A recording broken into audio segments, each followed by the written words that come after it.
প্রার্থিতা নিয়ে নির্বাচন কমিশনে দ্বিতীয় দিনের মতো আপিল শুনানি চলছে। এই নিয়ে আরও জানাতে সরাসরি যুক্ত হচ্ছেন সহকর্মী ইউসুফ ভুইয়া।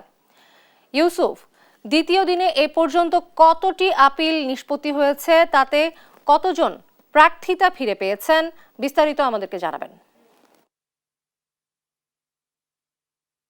মিশু, দ্বিতীয় দিনের মতো এখন পর্যন্ত ৩৫টি আপিল শুনানি হয়েছে। তার মধ্যে ২৮ জনের আপিল আবেদন বৈধতা ঘোষণা করেছে নির্বাচন কমিশন এবং সেই সঙ্গে ৫ জনের আসলে অবৈধ, ৩টি অবৈধ ঘোষণা করেছে এবং ২টি স্থগিত হয়েছে এখন পর্যন্ত যে তথ্য রয়েছে আমাদের কাছে। আপনি জানেন যে রিটার্নিং কর্মকর্তাদের সিদ্ধান্তের বিরুদ্ধে যেই আপিল আবেদন ৬৪৫টি আপিল আবেদন করেছে এবং সেই আপিলের গতকাল থেকে শুনানি কার্যক্রম শুরু হয়েছে এবং সেই শুনানি কার্যক্রম আগামী ১৮ই জানুয়ারি পর্যন্ত চলবে। তো প্রথম দিনের শুনানিতে যে শুনানি হয়েছে ১ থেকে ৭০ জনের যে আবেদন, সেই আবেদনের শুনানি প্রথম দিন হয়েছে। সেই শুনানিতে ৫২টি আবেদন বৈধ ঘোষণা করেছিল এবং ১৫টি আবেদন অবৈধ ঘোষণা করেছিল এবং ২টি স্থগিত করেছিল। এবং আজকে এখন পর্যন্ত যে আবেদন আপিল শুনানি হয়েছে, সেই আপিল শুনানিতে এখন পর্যন্ত ৩৫টি শুনানি হয়েছে।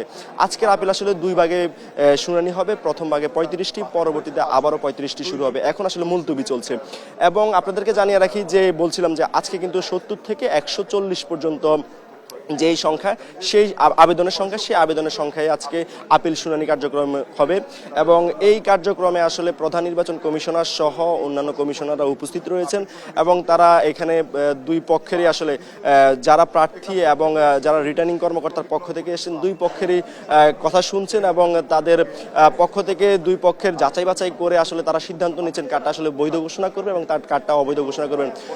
সেই সঙ্গে আজকে আরেকটি তথ্য দিয়ে রাখি যে নির্বাচন কমিশনার আবুল ফজল নেতৃত্বে আসলে একটি সিদ্ধান্ত হয়েছিল সকালে একটি নির্বাচনকালীন যে আইন শৃঙ্খলা পরিস্থিতি, সেই পরিস্থিতি নিয়ে একটি বৈঠক অনুষ্ঠিত হয়েছিল এবং সেই বৈঠকে ঢাকা সহ আশেপাশের যে নির্বাচনী কার্যক্রম, সেই নির্বাচনী কার্যক্রমে আইন শৃঙ্খলা বাহিনীর কি কার্যক্রম থাকবে এবং তাদের কি প্রস্তুতি, সেই প্রস্তুতি নিয়েও আলোচনা হয়েছে এবং সেখানে বিস্তর আলোচনা হয়েছে। তবে এই ব্যাপারে এখন পর্যন্ত আসলে নির্বাচন কমিশন থেকে কোনো কথা বলা হয়নি। তবে আমরা সকালে দেখেছি সেখানে একটি বৈঠক অনুষ্ঠিত হয়েছে এবং এই আপিল শুনানি চলছে।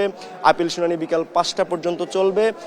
বিকাল ৫টা পর্যন্ত ৭০ থেকে ১৪০ পর্যন্ত যে আপিলের শুনানি, সেই শুনানি চলবে। এখন পর্যন্ত বলছিলাম যে ২৮টি বৈধ ঘোষণা করেছে, ৫টি অবৈধ ঘোষণা করেছে এবং ২টি স্থগিত করেছে।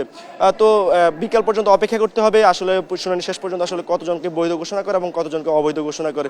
তো শেষ পর্যন্ত এ ছিল নির্বাচন কমিশন থেকে আমার কাছে সর্বশেষ পরিস্থিতি।